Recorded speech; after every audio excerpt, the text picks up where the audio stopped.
Jõuluõhtul läksid 5 päkapikku metsa enda teed leidma.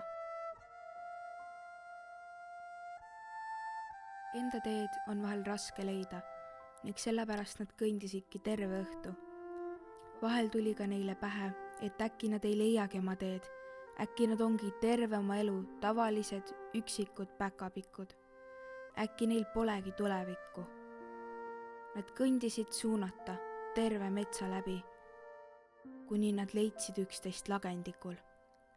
Nad mõtlesid, et äkki nemad ongi üksteise rajad. Äkki see ongi just see, mida neil läheb vaja, sõprus. Ja nii nad veetsid oma jõulud koos naerdes ja kallistades.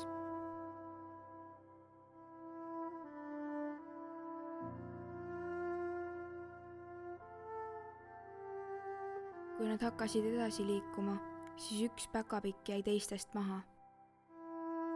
Ta istus ning lasi pisaratel voolata, mõtles, et teised ei otsigi teda ning et ta ongi nüüdsest üksi. Teised märkasid, et üks nendest oli puudu.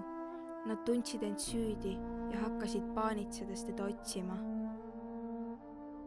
Kui nad ta lõpuks leidsid, panid nad laternad maha ja kallistasid teda nii tugevalt, kui said ning pühkisid ta pisarad ära. Peagi alustasid nad oma ühist rada. Ja tänase päevani on nad sõbrad ja mis peamine, neil on armastus üksteise vastu. Keegi ei ole täiuslik, kuid me ei tohiks kunagi unustada armastada ja toetada neid, kes on meile kõige lähedasemad.